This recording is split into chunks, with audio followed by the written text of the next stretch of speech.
Country Garden, the undisputed behemoth of Chinese property development with assets valued at a staggering $240 billion and liabilities of an equally astounding $200 billion, has sent shockwaves through the financial world. Early in August, they faltered in making an interest payment on one of their bonds, an ominous sign that they are perilously close to the well running dry. Their stock prices have experienced a harrowing plummet of 93% over the past half-decade, and their bonds now languish at 10 cents on the dollar. After an era of unparalleled growth, the housing market's fortunes took a downward trajectory in 2022. This freefall has spelled doom for real estate magnates who had recklessly borrowed astronomical sums, operating under the assumption that property values could only ever ascend. Hello, and welcome to another video of Finance Sense, where we cover all the latest trends in the financial markets and the economy.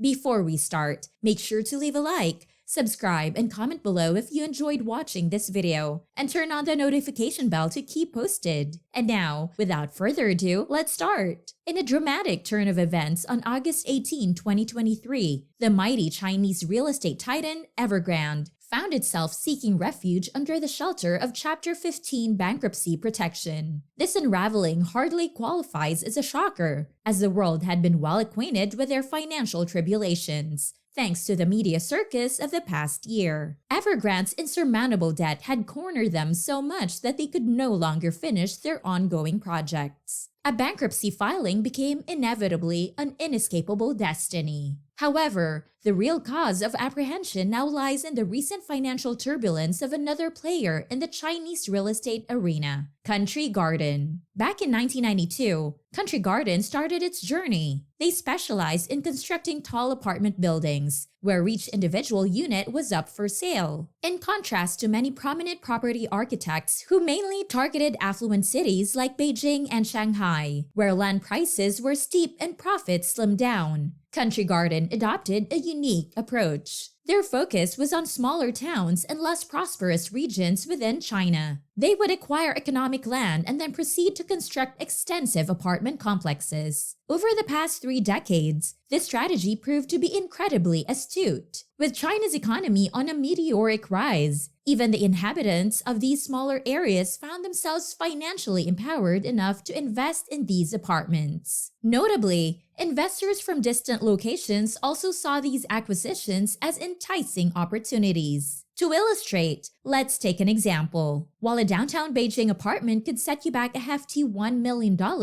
Country Garden offered apartments of similar quality in smaller cities for a mere $200,000. Granted, the rental income in these smaller cities was significantly lower, making it challenging to rationalize the purchase solely based on rental returns. However, those with a keen sense of investment believed in the growth potential of these smaller cities and anticipated that rents would rise over time, cementing these properties as wise long-term investments. Country Garden's strategy proved highly successful throughout the 2010s, coinciding with a general uptick in real estate prices across China. By 2021, their revenue had peaked at an impressive 523 billion Chinese yuan, translating to a net profit of 27 billion yuan, which equated to $72 billion and $4 billion respectively. Participating in property development, one of the most financially demanding industries worldwide, necessitates significant financial commitments. It involves investing substantial sums, often reaching tens or even hundreds of millions of dollars, for land acquisition and construction financing. Completion typically spans multiple years before delivering the completed housing units to buyers. Country Garden primarily propelled its growth through borrowing. At its peak in 2020, its assets amounted to an astonishing 2 trillion yuan,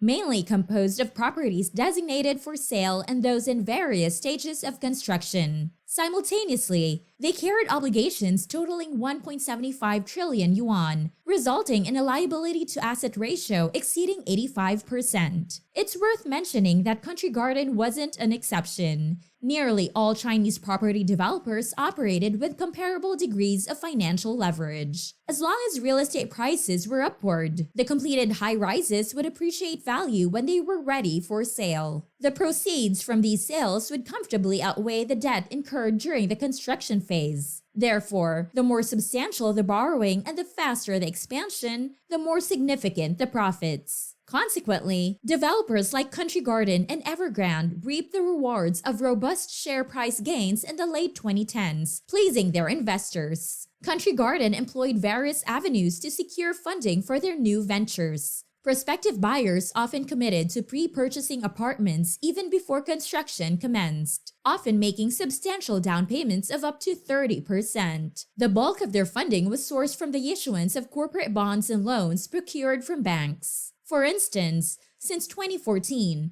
they've invested billions of dollars in constructing an artificial island packed with upscale condominiums off the Malaysian coast. While some construction milestones were reached, legislation enacted by the Malaysian government complicated matters for Chinese citizens intending to purchase these properties, originally envisioned as the primary customer base. Consequently, most condominiums stand vacant, with only a minuscule fraction successfully sold. The project is widely regarded as a fiasco, leaving Country Garden with the ominous prospect of incurring losses of billions of dollars. Notably, despite the project's numerous unexpected challenges, it conspicuously failed to register on Country Garden's financial records, as the company continued to report positive net profits annually until 2022. In accounting, properties in the development phase are recorded based on the combined assessment of the land and the expenses associated with construction. In theory, ongoing projects should undergo periodic appraisals. If a project is not meeting expectations, the company is expected to acknowledge a devaluation charge. In the past,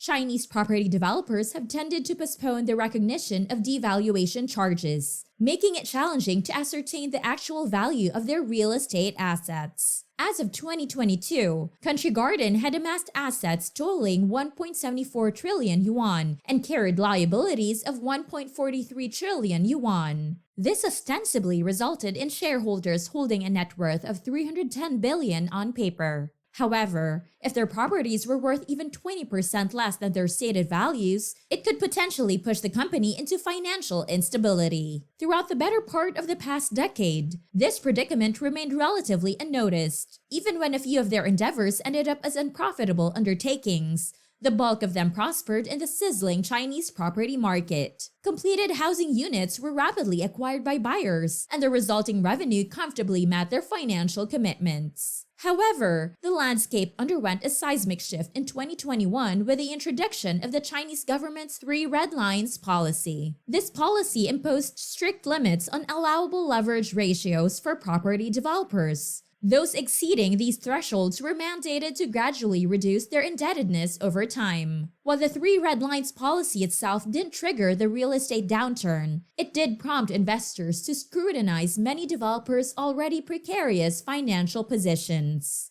Evergrande found itself in dire straits, becoming the epicenter of credit rating downgrades. These downgrades exacerbated their struggle to refinance their colossal debt burden.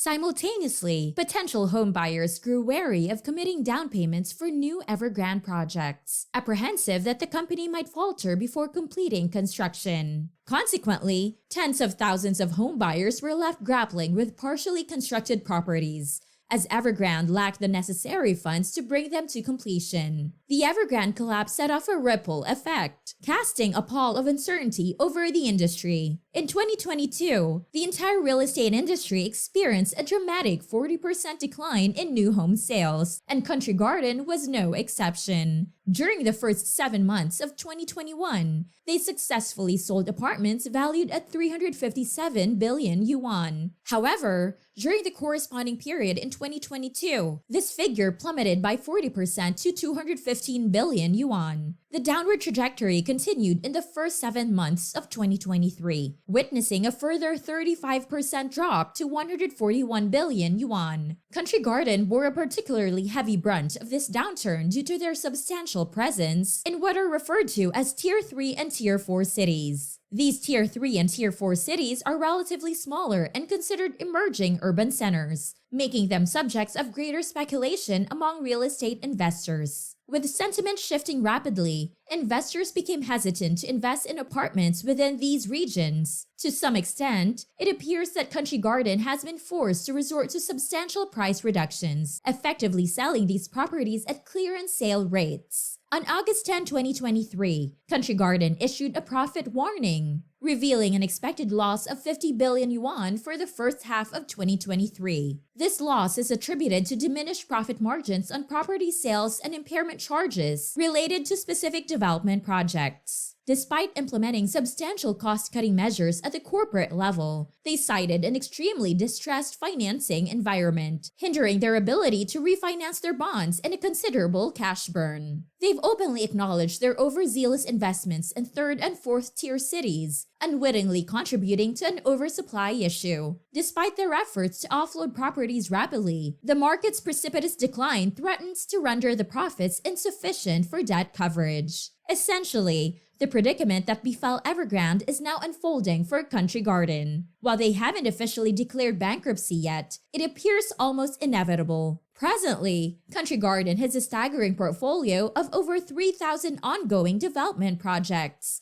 encompassing an estimated 1 million apartments. Given their financial turmoil, it's increasingly doubtful that these projects will see completion shortly. This issue extends far beyond the isolated crisis involving Evergrande and Country Garden. Over the past couple of years, numerous real estate developers, collectively burdened with trillions in financial obligations, have either defaulted or found themselves in a state of economic turmoil. This cascading effect could result in unfavorable consequences for the broader economy. To kick things off, many individuals have already made substantial upfront payments for residences that might never come to fruition. Furthermore, millions of investors throughout China possess indirect involvement with real estate developers, often without their knowledge. In addition to traditional bank loans, many property developers have sought financial support from alternative financial institutions, pooling resources from well-off individuals, promising them returns exceeding those available through regular savings accounts or government bonds. Consequently, these alternative financial institutions funnel these funds into various ventures, including real estate developers, frequently with unconventional terms and more lenient credit criteria. Investors who participate in these shadow bank arrangements often perceive them as secure investments, often without a full grasp of the associated credit risks. One of China's largest shadow banks, Zhangji, oversees a portfolio exceeding $100 billion in assets. In August, they announced an impending debt restructuring, likely to result in substantial losses for their retail investors. In summary, a substantial number of individuals in China are facing significant financial challenges, raising concerns about the country's future economic prospects. Analysts often compare China's ongoing real estate turmoil and the Japanese real estate bubble burst of the early 1990s, which led to economic stagnation in Japan. However, there are crucial distinctions. Japan was already highly developed in the 1990s, while China still has significant potential for growth in manufacturing and technology. Despite the short-term challenges posed by the property bubble's collapse, it could ultimately diversify the Chinese economy away from excessive reliance on construction. The government's recognition of this potential is evident in the gradual relaxation of stringent regulations in the technology sector and its support for tech companies to offset job losses from the real estate sector's decline.